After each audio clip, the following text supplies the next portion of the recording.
Hey folks, it's John from A is for Alcoholic again. Today's conversation is with Dmitry Foox. He is a physical therapist who brings physical therapy into recovery centers, among many other places. He's also a fan of 90s hip hop, like Jerry and I. He is an all-around cool dude who was nice enough to share his story with us. I had a great time talking to him. He told us about his time in rehab and how he gives back to his community of recovery now, including he did 50 burpees a day for people who were open about their recovery last year. So that's something like 18,000 burpees. And if you don't know what a burpee is, you should go look it up. It's hard. It's not an easy exercise to do. So without further ado, here is my conversation with Dmitry Foox. So I am annoyingly open about my journey. Good. We like that about you. I first came to know who you are, or at least a little bit of you, or heard of you. My introduction to you was I was starting this podcast last year, and I was like, who's gonna listen to this? And I don't know if anybody is, and I don't know what I'm doing. Like, why am I doing this? And is anybody gonna care, basically? And then so we had the Instagram account, and then all of a sudden I'm like, who's this dude doing burpees? Yeah, Why and it is was this like, dude doing burpees? why is this dude doing burpees? He's like, A is for alcoholic. Thank you for being open about your recovery. Here's 50 burpees. And I That's was like, right. what? I was like, that's awesome. All right, somebody's listening, so I want to thank you for that one. A hell You're of a way to welcome. get to keep yourself accountable and in shape. Oh my God, yeah. On day two, I realized that this accountability stuff is gonna just kick me in the ass so hard. And did it? Yeah.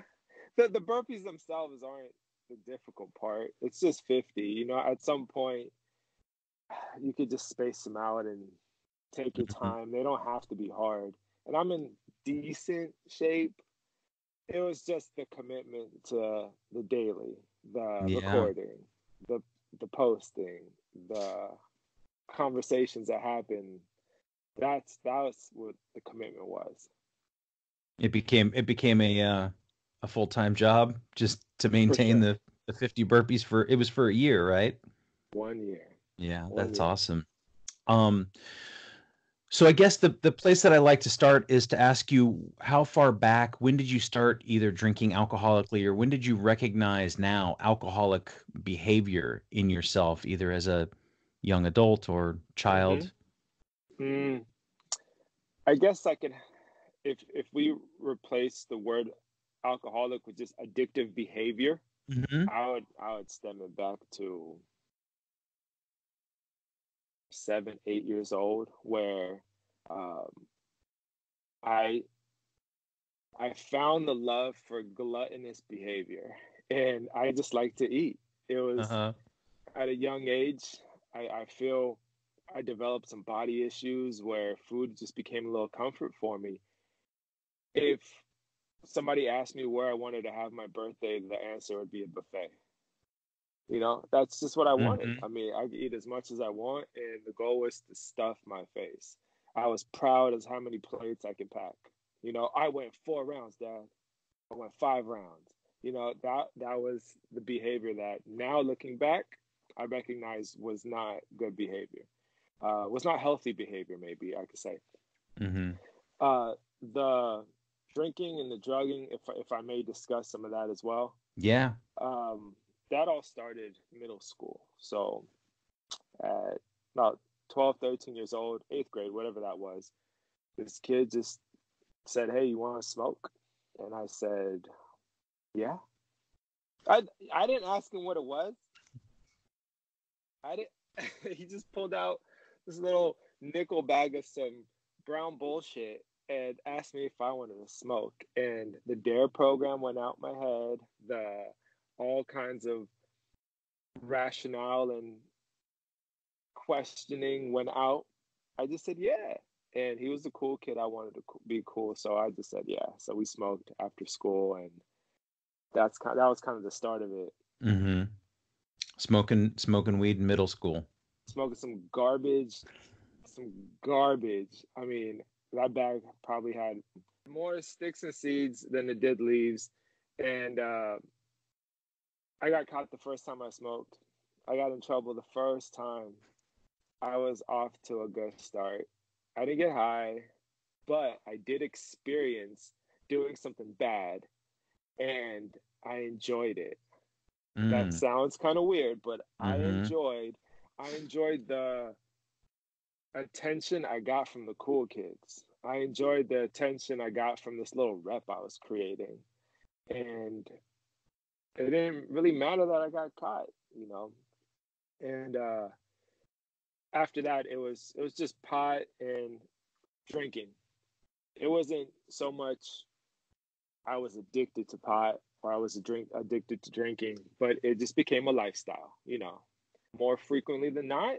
And if it was available, it was a 99% yes, please versus a no, no, thank you. So that's what kind of where it started, middle school into high school. And so you're smoking and drinking, and that's pretty normal for a lot Right? of people, I think. It was for me, Right. smoking and drinking in high school, no big deal. Did you come across any more trouble during those times? I mean, did it escalate to a point? Was there, I mean, because I know that teenagers can be rebellious as well. Yeah, I was always in some kind of trouble. Always Hmm. in some trouble. That whole progression of it's fun, then it's fun with problems, then it's just problems. I never had that it's just fun phase. Because from the start, it was fun with problems. I I got caught. I thought my dad was gonna whoop my ass. Instead, he was just like, "Hey, did you learn your lesson? Don't do it again." He left the room. That was his way of saying, "Hey, learn from your own mistakes. Here's your chance." And I clearly Mm. failed that one. Um, I appreciate that. Like that, looking back, that was an awesome parenting uh, maybe idea to just give your child an opportunity to learn by himself. But no, I just kept getting in trouble. I didn't get in trouble with the law as much as I just kept getting caught by my parents and Hmm. friends. Um, it's really hard to get the smell of drinking and drugging out of your life. That smell will always haunt. Like it was always the thing that got me caught. Um, Unlike other substances where you just kind of hide your baggie, you can't hide the smell. You can't hide the reek, the stench of booze or pot. You Do just you can't. find today that you can pick it up on people now too, even just faintly? I'll walk by somebody A and 1,000%. And I live in Southern California. I live in Los Angeles and Orange County, and the the smell of the odor of pot is everywhere. I usually live next to busy areas and metropolitan, so bars are everywhere. yeah. And um, I work with individuals in recovery, and this is in but I get them to sweat now. And you all know if you've been drinking and you start sweating, like exercising the next day, oh, does that shit come out of your pores? It is, and it is so easy to spot somebody who's been drinking once they start exercising the next Hmm. day or something. Just seeps right out. So you're getting in trouble with your parents. High Right. school comes and goes. Do you leave right after high school? Do you find that finally you have some freedom, or what happens after high school? I was in trouble high school transitioning to college. So I got in trouble with the law when I was 17. I got kicked out of high school, drug related. And I still got into UCLA though. I got into a really good school right from high school. And but I enrolled in the university while I was on probation. So I was on fairly good behavior. Uh, my Hmm. grades are, my grades have always been pretty good. Um, Somehow I was just gifted with the ability to excel academically. That's about it. Doesn't make me better at anything or not, but for some reason, being in the classroom was comfortable to me. And I took to it. So my grades were good. That got me into university. And that transition, I was on probation. Um, that every month or so I'd have to go give a sample, pee in a cup for my PO. Um, I had to go to an outpatient rehab. I already forgot. I think it was called Right Start or something. And I was still drinking because I was much harder to get caught. I put down Mm-hmm. the pot because I was scared to piss dirty. Even though I smoked a couple times, I was just fortunate not to get caught. But I would drink a lot more. Those were the first few times I actually got hungover with alcohol. And that's a disgusting feeling. Man, I don't miss being hungover. No. First time I got hungover, I was at a girl I was dating at her place. We woke up the next morning. Her parents had like invited us for breakfast, and it was terrible to sit at that table hungover at like 18 years old, trying to socialize with parents that you're trying to, impress. But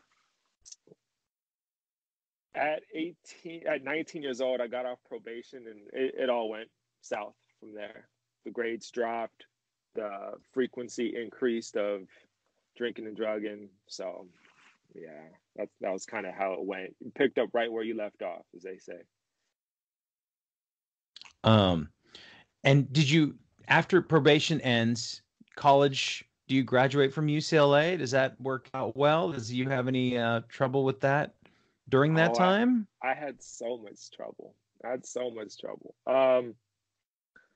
For some reason, this life placed a counselor in my life who gave me chances, who really worked hard to keep me enrolled and not get me kicked out of the system. I don't know what he saw in me, but he really worked so hard, and I think sees it to this day. My grades started to drop tremendously. It's really hard to maintain good grades when you're inebriated and high, and it's really hard to maintain good grades when you just stop showing up. So that was it. That was the formula. It's not that kids are stupid. It's just they don't set themselves up for any level of academic success at that point. And I would be on academic probation constantly. One semester, get out of it. The next semester, get back into it. One semester, climb out. And so my transcripts are just, they spiral downhill with a few little uphills. And a couple semesters, I had to just completely withdraw because I could not have such bad grades on my record. It would for sure kick me out. So Right. he was like, hey, you just have to withdraw this semester. And then again, like a year later, you have to withdraw this semester. And at, at some point, I did graduate, though. 6.5 years later. It took me through 3 majors. I was pre-med when I started, and I did want to be a doctor growing up. Then I realized I didn't want to study. It was hard to compete with these kids that can fucking study like robots at 18 years old. Mm-hmm. I didn't have that level of discipline yet. And then I became an Italian major because I thought it was cool, and I was just going to be a high school math teacher, and I just wanted to smoke pot and hang out. And then I realized I didn't want to write papers in Italian, so I dropped that.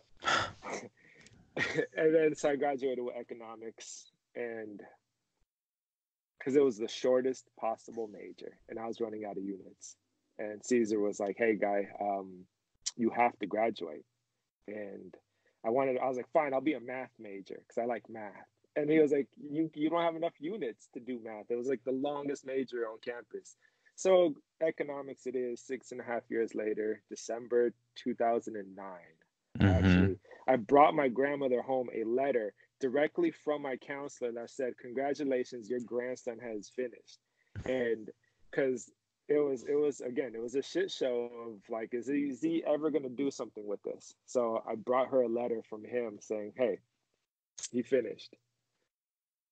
2.49, my friend. You did it. 2.49. You did I it. did it.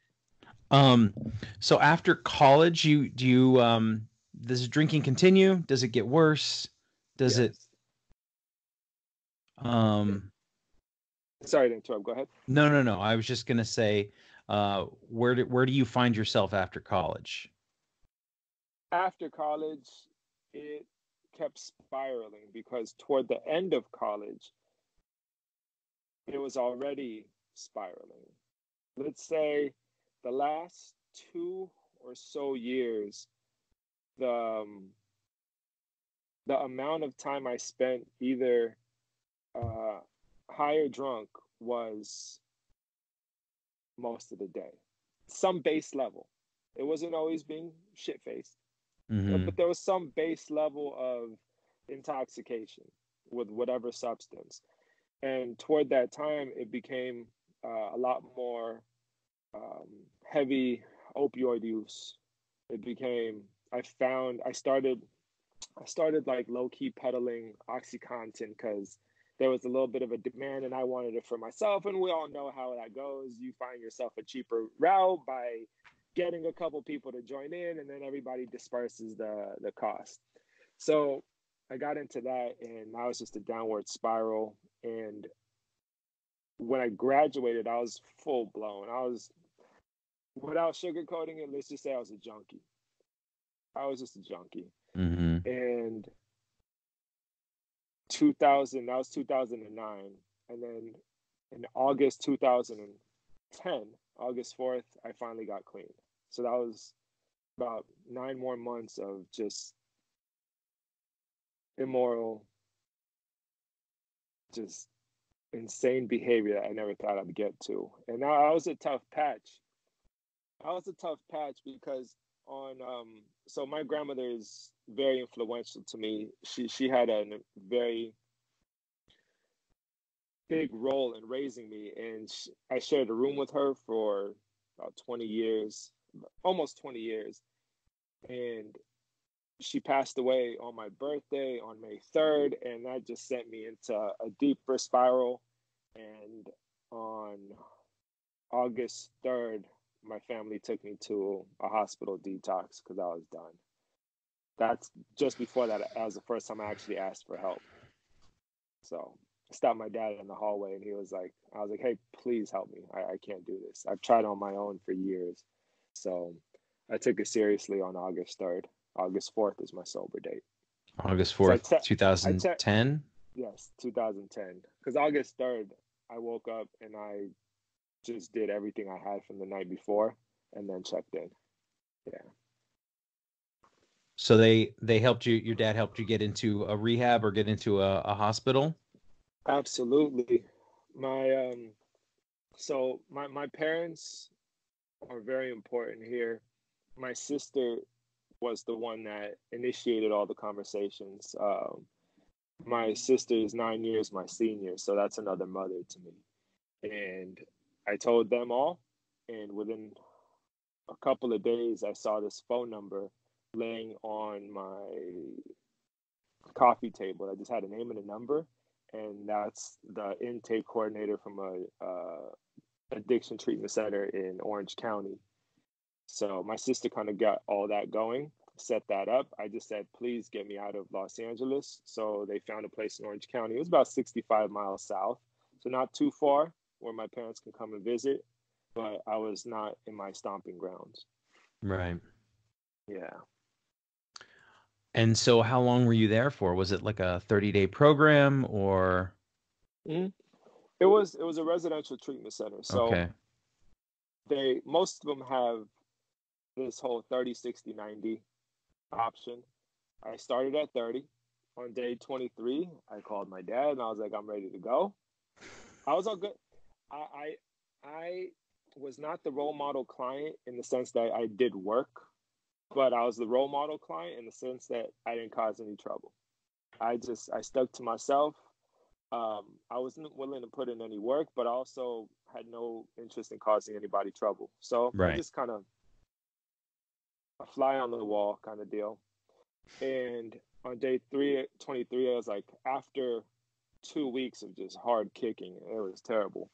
I got, I felt I was ready to go back. And then on day 30, when my sister and my dad came to pick me up, they had a little sit down with them, and they were like, your child is not ready to go home.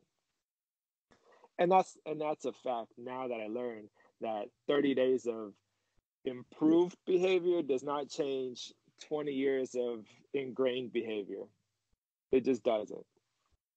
And so they convinced me to stay another 30.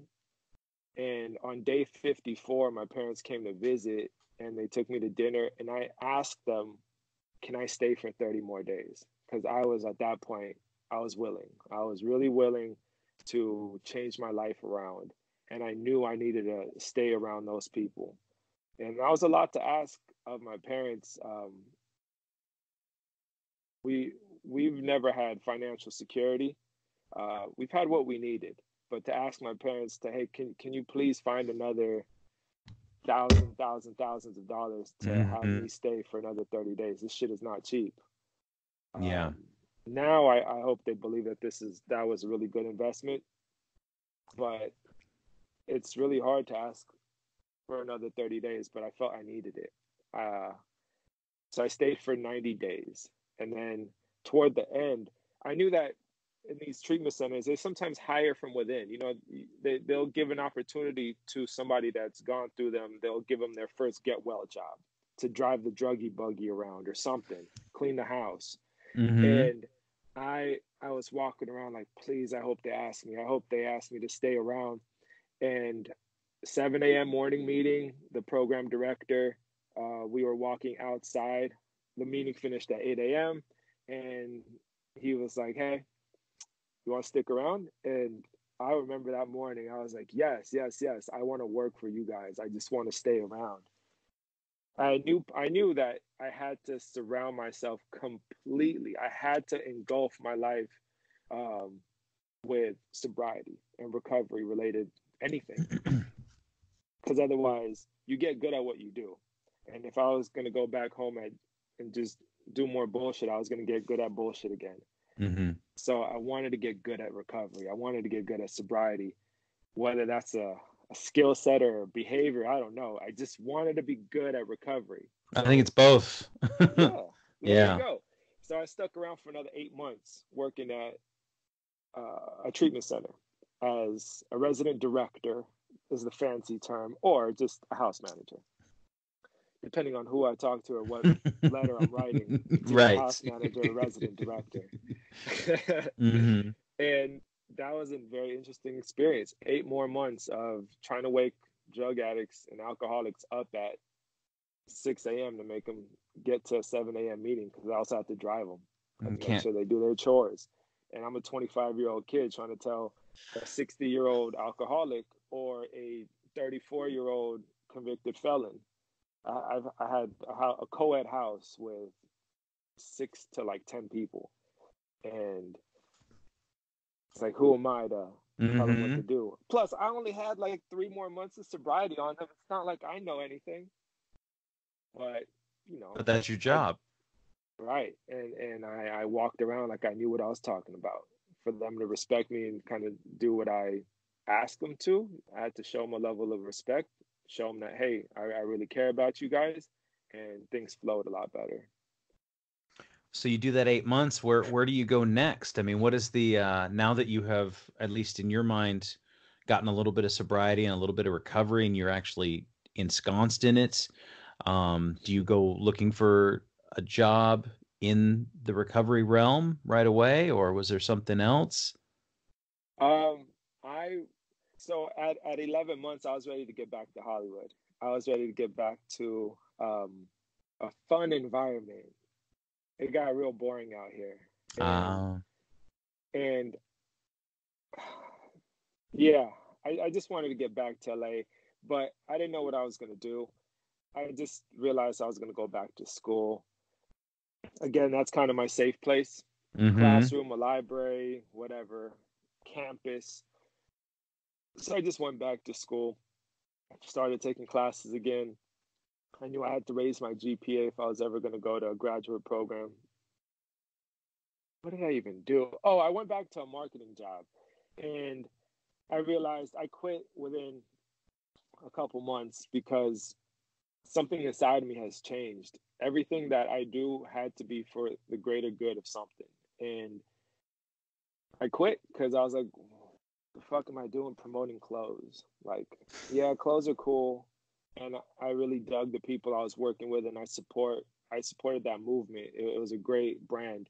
But the fuck am I doing peddling clothes? Like, why do I need to convince somebody they need a $30 t-shirt? Who the fuck cares? So I quit.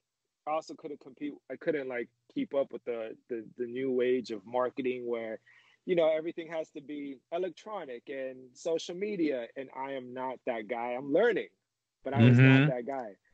I'm guerrilla marketing. I show up, I show my face. I get 1 foot away from you and I tell you what you need to hear. I'm that guy. And times changed since that was an acceptable way of marketing. So I quit that, and then I became an insurance salesman. I quit within 2 weeks of that because again, I was like, "What the fuck am I doing? Trying to convince somebody they need auto insurance and fire insurance?" I get it, necessary things. I'm not the Mm-hmm. guy for it. I'm not the Right. guy for it. So I quit again, and then I just went back to school and I typed this up into Google search, most fulfilling careers, because I was tired of just, I did. I utilized Google and Wikipedia for everything. Google told me that the 10 most fulfilling careers in various orders, depending on the list, there were two healthcare professions. One was nursing, one was physical therapy. And I didn't want to be a nurse. I think I could have, but I didn't want to be a nurse. So I was like, what is this physical therapy stuff about? And I looked into it and it kind of provided me that opportunity to be a geek and be all about science.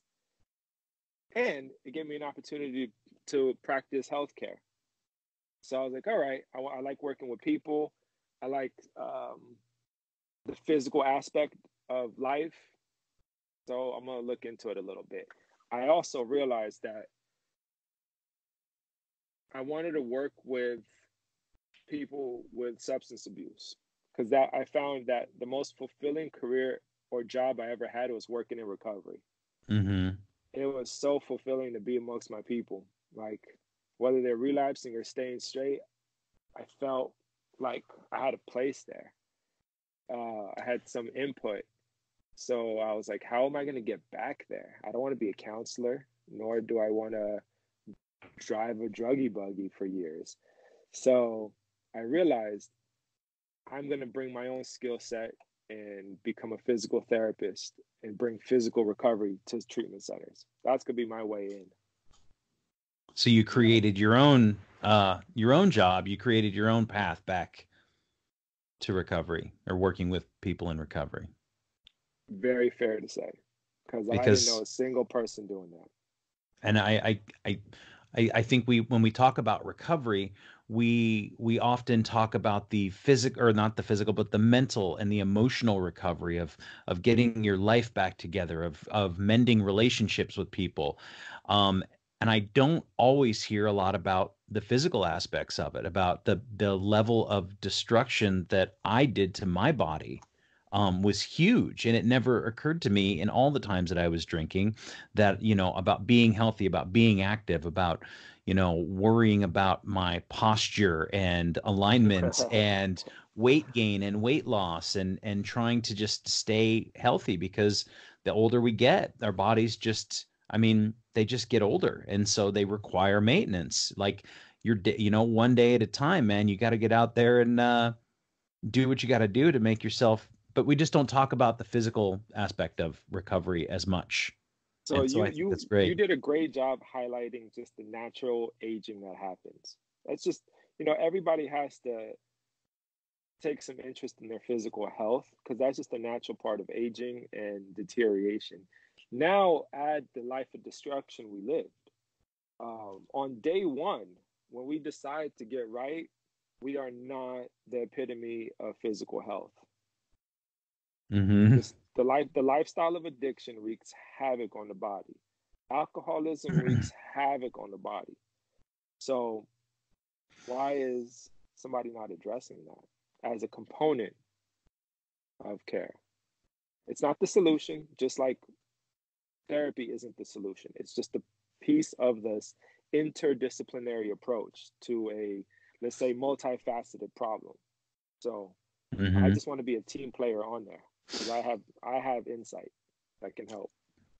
So what would you say to somebody who's at the point where they're saying, this shit has got to stop. I've had enough. I want to get done. And what are those physical components? Now we know about rehabs. We know about there's lots of different programs, whether it's refuge recovery or AA or any number of spiritual and programs that can help you rewire your brain. But what do you Mm-hmm. say to somebody who's starting out early in recovery and is looking for some kind of physical program of Great recovery? question. First, I'd like to say thank you for bringing up refuge recovery. I saw on an older podcast of yours that R was for refuge recovery, and Uh-huh. I'm a member. I love it. Um, when I'm in LA, I had a commitment at the refuge meetings. Mm-hmm. Um, Great program. Fully subscribed to it. Not many people know about it too, but now there's about 700 meetings nationwide or worldwide. So it's Yeah. grown like 600% or something. Or no, I calculated the growth once where it started from a couple meetings to now 700, and it's phenomenal. Um, but where I would start for somebody who's trying to get their physical health back. So if I just answer the question about where a newcomer starts, it's you find a community, and you generally find a community in a rehab. That's why people stay sober for those first 30 days initially, because they're surrounded by a community of like-minded individuals that just wants to help. Now, if the question is more specific, where do they want to start in a physical way? There are communities of sober people getting together to work out. One that is doing an amazing job is called the Phoenix. The Phoenix Unbroke, the Phoenix Multisport is what it was initially called, but I think it's now just called the Phoenix. Has numerous locations across America, and I love promoting them. Scott is fantastic at what he's put together. If you have 48 hours or more of continuous sobriety, you could work out at their gym for free. Wow. So here's an example. So there's a location in Costa Mesa. It's a CrossFit gym. Perignum is what it's called. And numerous times throughout the week, they allocate to the Phoenix, where anybody in recovery can go there and work out together doing a CrossFit workout. You just have to sign a waiver. It says you're 48 hours or more clean. And in that community, you will start meeting people that are sober, trying to get sober, long-term recovery with a common purpose of improving their physical health. And we all know the benefits of the addictive nature of CrossFit. You know, whether you love it or hate it, it is powerful shit. Mm-hmm. When people work together, they fall on the floor afterwards and everybody picks each other up. So that's a great place to start. And there's locations in Colorado. There's a number of locations on the East Coast. I want to say they have over 10 locations now, but the Phoenix is a great place to start. Okay. Other than that, um, now something we started is called Fizz Recovery, where they can at least reach out to us on social media or through our page, where we're not providing like one-on-one services yet to the community. We're still in the treatment center, but the goal eventually is to make Fizz Recovery a initial, um, I guess, stepping point to get your physical recovery back. We haven't gotten there yet, but start with the Phoenix. Mm-hmm. And then so you go into rehabs and other recovery centers and do you have an office that you work out of now, or do you travel to rehab centers and help people with that physical recovery aspect of their recovery? Currently, we bring it to them. Right. So we take a space that they've allocated for a group room for their group treatments, and we are designated an hour or two or whatever. And in that time, we clean out the room and we set up a pop up physical therapy clinic. So it has exercise equipment and it has tables for hands on manual work or whatever the person needs. So and then we break down, put the room back together like it was prior, and we leave. So we bring it directly to them. That's awesome. And you said you're in the LA area, right? Currently in South Orange County. South So Orange we County. have Okay. South, but we're always in the process of expanding. Our first evaluation was April 1st of this year. So we're in the infancy stages of something that I Right. think is going to really help a lot of people. And how is it received at these at the recovery centers? I haven't heard a single person say, no, I don't want to come back. You know, we make it fun. Mm-hmm. The owners of the facilities are enjoying the conversation. The staff is asking like, hey, can we participate, or can I get physical therapy services? And the clients they're enjoying this community bonding event. That's what it becomes. It becomes a community again. Just the focus is physical recovery. That's They're loving awesome. it. That's great. I mean, because I know that for me, um, even after I got sober and even being in the program and feeling like I was doing some real work on myself, I didn't, I thought I was just going to lose weight. I was much more overweight than I am now. I was like 270 pounds. And I thought, oh, well, I quit drinking. Everything will fix itself now, right? And that wasn't Uh-huh. the case at all. And it No. took me, I was sorely mistaken. And it took me like 2.5, almost 3 years before I started actually going, oh, I need to worry about what I eat. And Yes. I'm also, I'm 42 years old. So that also plays a role, and then I need to start exercising, and it never occurred to me. So I was like, okay, I'll start walking. And so that's how I started, was just, I'm going to go for a mile walk. And that was all I could do. And like, but that was a lot to me. Yeah. And, and so it just, I came to realize that just like I did with the spiritual work, with the emotional work, with the mental work, with dealing with the childhood traumas, all that stuff that is ongoing, so does my physical health need to be. And, last August I started walking, and yesterday I was able to run 6 miles. So, like, not to, but thank you. That's impressive. But It really it is. just but it's also that same idea of the daily maintenance that's Hmm. required. And I just didn't, it took me a while to get it, and that's fine. Like, it takes what it takes, right? For Hmm. any of us to get anywhere near recovering from alcoholism or drug addiction, like, and I always tell people when they ask me about it, like, go easy on yourself, man. It's okay. Because how many times did I sit around eating like shit and not doing anything and feeling so miserable and sorry for myself and hating myself for it? And now I look back and go, you were just trying to protect yourself, man. You were going through some heavy shit, right? Right. Hmm. So I always tell people when they ask me, they're like, "Oh, you look great, John." People who haven't seen me in a while, and they're like, "What are you doing?" And I said, "I just go out there every day, like, even if it's a little bit." And I thought, like, that thing that you do, like, you're like, I'm gonna do 50 burpees for a year, and you shout Hmm. out to people. And I was like, that's so awesome. I could never do 50 burpees. And now I think about it and I'm like, well, Yeah, not you that I want to put it out there into the world just can. yet. But like, okay, well, what can I do? And what is possible? And then, so little by little, each and every day through recovery, we find out that we're a lot more powerful than we think we are. Right. And I'm 42 and I'm in the best shape I've ever been. I'm still far from where I want to be, but I just really appreciate, like, what you do. You go and you bring it to people so that they don't have to.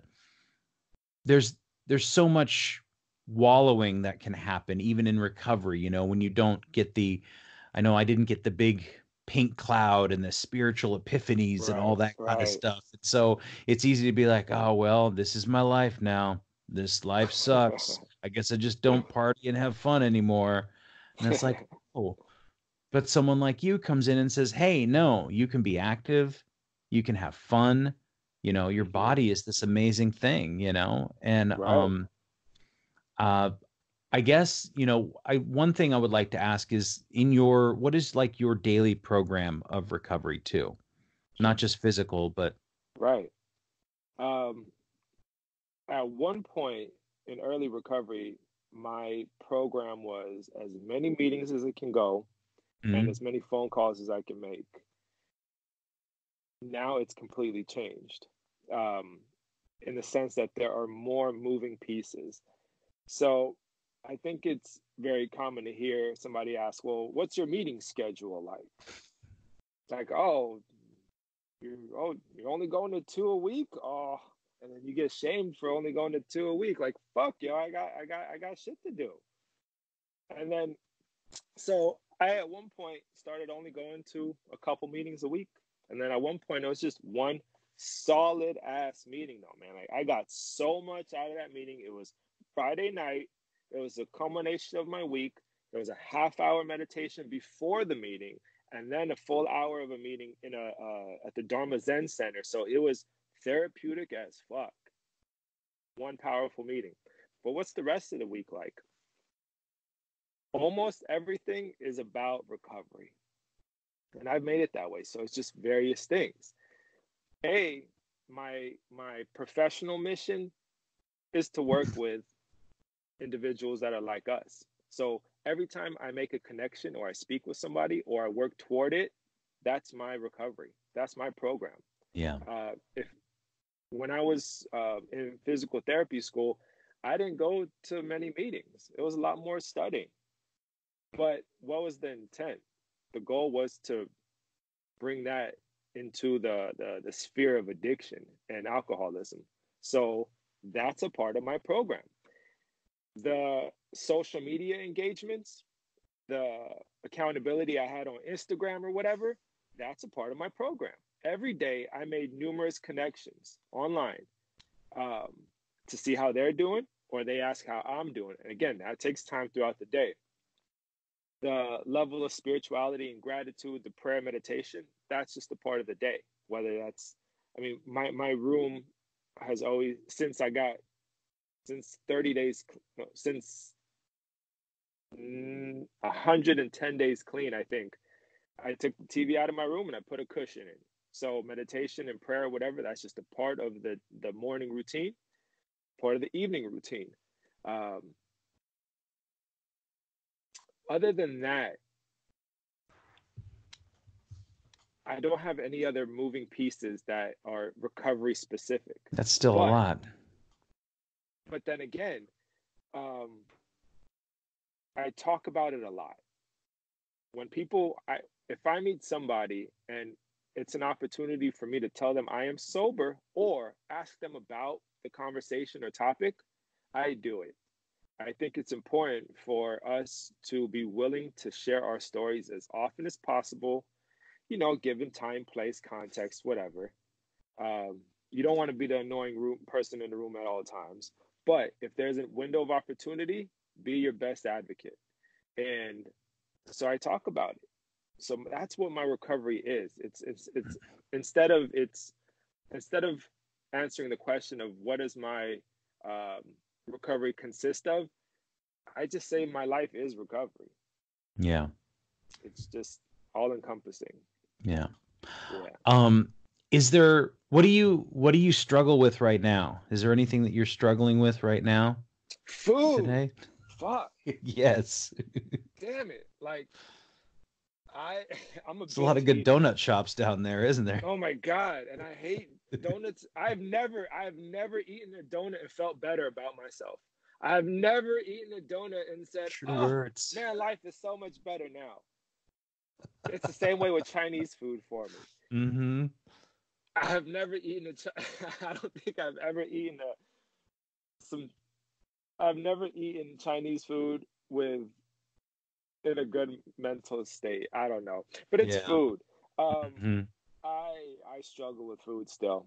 I binge eat. The amount of food I can consume in an evening is sickening. Um, and then I can't kick the idea that one bad item is okay. I just get the case of the fuckets. And it's like, oh my God, I drank this drink with a little bit of sugar in it. My day's over. Mm-hmm. So that the food thing is a constant struggle for me. Yeah. Um, and because we're so aware of how important food is to overall health, it kills me even more. I'm like, oh my Yeah. God, I know it's not good, but there are more good days than bad days. It's just those bad days, I have this cognitive distortion in my head where they just overpower everything. And now I think I'm a piece of shit because I ate something that's not good for me. Yeah. So I struggle with that a lot. Other than that, I've always had, I guess, I don't know if it's called low self-esteem, but I've had a poor view of myself. Like I am less than, inferior.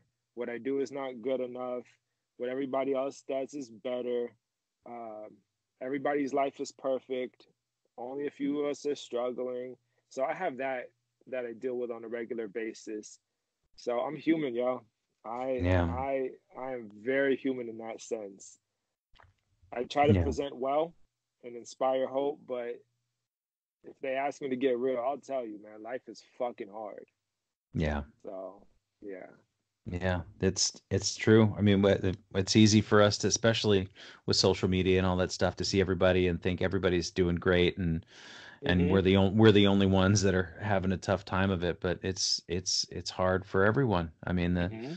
the mental aspect of it and the things that we think about ourselves.